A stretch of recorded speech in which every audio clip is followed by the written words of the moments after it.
This is Gloomy Sunday, and tonight, I will be sharing two strange and spooky Asian stories that will send shivers down your spine. Without further ado, sit back, relax, and enjoy.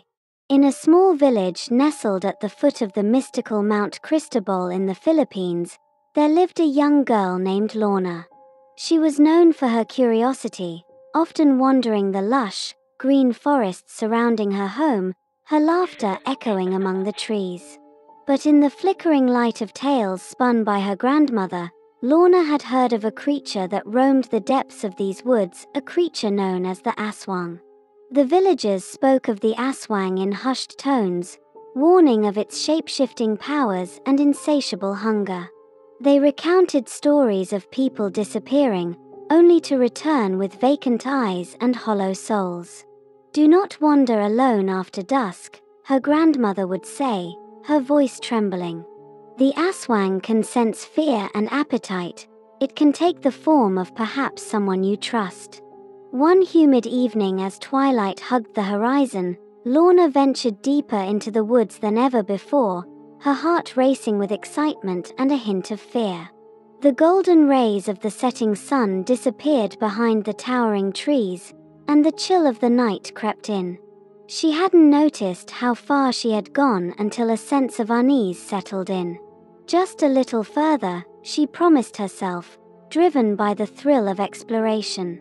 But as the stars blinked into existence, Lorna felt the world around her shift.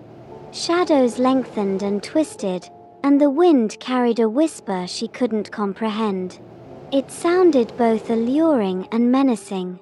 Suddenly, she heard the rustle of leaves behind her. Lorna turned, and an uncanny figure emerged from the underbrush. It was a woman, pale as moonlight, with long, flowing hair.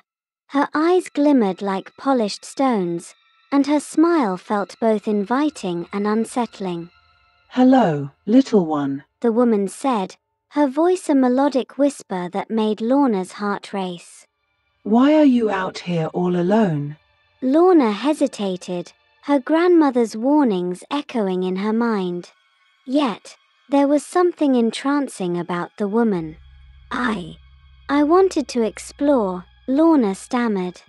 "You shouldn't wander at night," the woman replied, stepping closer. "These woods hold secrets. But don't be afraid, I can show you their wonders." A deep instinct urged Lorna to run, but curiosity anchored her feet in place. The woman extended her hand, inviting Lorna into a world she had only imagined, one where flowers glowed softly and the trees whispered ancient legends. As they walked, Lorna felt entranced, forgetting about the growing darkness around them. Suddenly, the woman stopped and looked back at Lorna, her expression shifting. "You've come far, but do you crave something more?" she asked, her voice laced with a chilling sweetness. "I can give you what you desire, if you only trust me." An icy dread seeped into Lorna's bones as she realized the implications of the woman's words. She recalled the tales of the Aswang. It wasn't just a monster, it fed on desires, on the very essence of life. Panic surged within her, and she stepped back. "I don't want anything from you," Lorna shouted, her voice quavering. Suddenly, the woman's countenance distorted, and for a brief moment, Lorna saw her true form, a ghastly figure with fangs bared and hollow eyes. With a surge of adrenaline, Lorna turned and ran, heart pounding, branches snapping underfoot. The forest, once magical, now felt like a suffocating trap. She could sense the creature behind her, its breath hot against her neck, whispering her name as it raced through the night. "Lorna, Lorna, you can't escape. I know your fears, and your dreams." But Lorna remembered her grandmother's tales. She didn't know if they were true, but she held on to her faith. In the midst of the chaos, she chanted a prayer, invoking the spirits of the forest for protection. Feeling a sudden wave of strength, she pushed beyond her fear, leaping into a moonlit clearing. There, she collapsed and pressed her back against the cool earth, panting heavily. The creature hesitated at the edge of the clearing, its form flickering between that of the enchanting woman and a horrifying visage. Lorna, It hissed, the echo of its former voice now dripping with malice. you think you can escape me? Your heart is so full of fear. Let me free you from it. Summoning every ounce of bravery, Lorna stood up and confronted the Aswang. You may try to feed on my fear, but I choose to embrace my hopes. I will not allow you to control me. With her defiance pulsing through the air, the Aswang recoiled, its figure quivering as if caught in a tempest. The forest around them seemed to awaken, the trees swaying with ancient wisdom. The whispers grew louder, rising like a song, and Lorna felt a spirit of strength flood through her. Leave this place, she commanded, arms held wide, as vibrant moonlight enveloped her. You have no power here. With a haunting wail that echoed through the night, the Aswang shrank back into the shadows, dispelled by Lorna's fierce resolve. The forest fell silent, and she stood alone, panting but victorious. As dawn broke over the mountains, Lorna emerged from the woods, forever changed. The villagers welcomed her back with relief, their eyes wide as she recounted her tale, a story of fear, bravery, and the power of one's spirit. From that day forward, Lorna no longer felt the thrill of fear when she wandered the forest. Instead, she walked with the knowledge that she had faced the darkness and emerged into the light, a guardian of her own heart, learned in the languages of both whispers and woodlands. The Aswang would return to the shadows, watching and waiting, but Lorna had learned that true strength lies in understanding one's fears and learning to rise above them. Now on to the next spooky story. In a quiet village nestled between the misty mountains and the placid waters of Lake Iko, a young boy named Haruto lived with his grandparents. Haruto was a curious soul, with an insatiable desire to explore the natural wonders around him. He often wandered into the dense forests that bordered the village, enchanted by the sounds of rustling leaves, the songs of birds, and the whisper of the wind.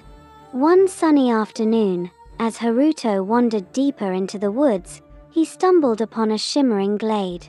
At its center stood a majestic cherry blossom tree, its bright pink petals dancing in the breeze.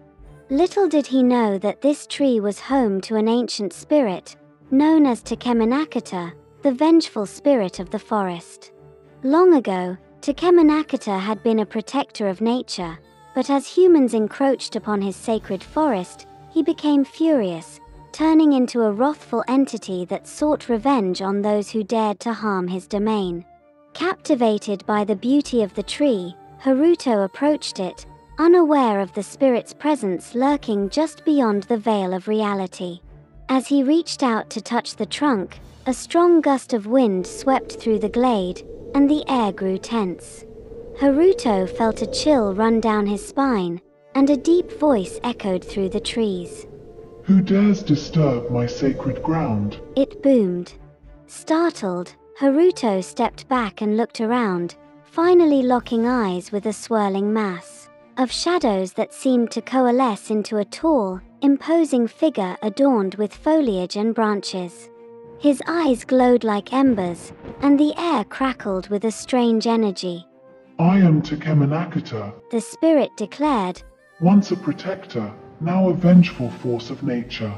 Your people have taken too much from my home, trees felled, animals driven away.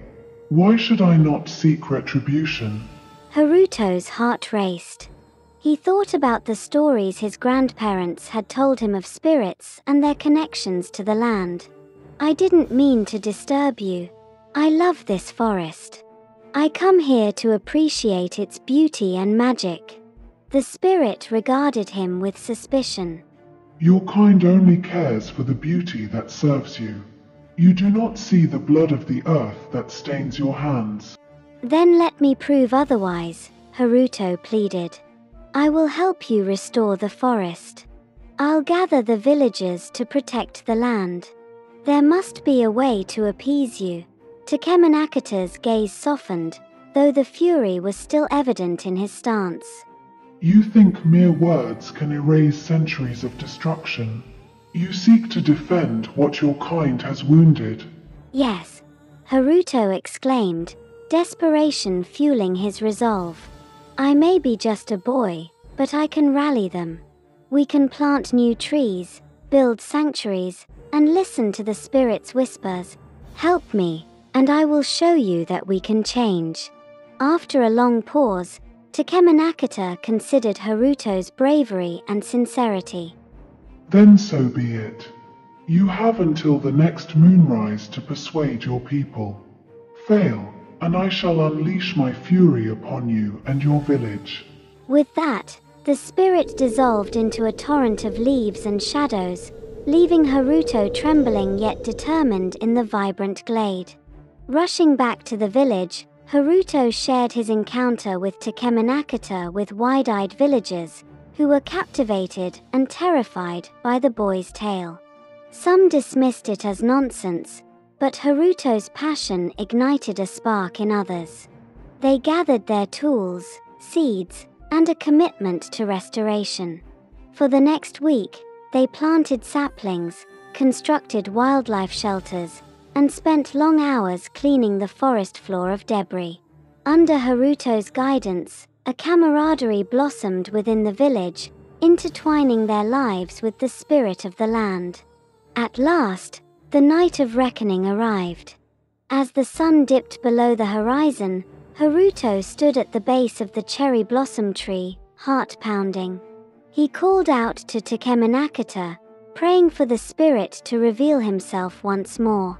Moments later, the whisper of wind returned, and the imposing figure emerged from the shadows, his eyes glowing anew. He surveyed the forest, taking in the new plants and the vibrant energy of the villagers embracing their task. The spirit's face softened, and in that moment, the winds shifted, cooling the warmth of the night air. You have shown courage and unity, young boy. I sense sincerity in your efforts. Though much remains to be done, I will grant you and your people a chance at redemption. As the moon cast silver light over the grove, the spirit's anger dissipated, allowing a gentle rain to fall, a blessing for the newly planted saplings. Haruto beamed with pride as the villagers erupted in cheers, realizing they had not only appeased the spirit but forged a sacred bond with the land they had once taken for granted. From that day forward, the village flourished alongside the forest, and Haruto became a guardian of the land. Takemanakata watched over them, no longer vengeful but vigilant, ensuring that harmony between nature and humanity would endure. The cherry blossom tree stood tall at the heart of the glade, a living testament to the courage of a young boy and the power of redemption. I hope you enjoyed our spooky stories. Join us next time for more. Take care and boo-bye.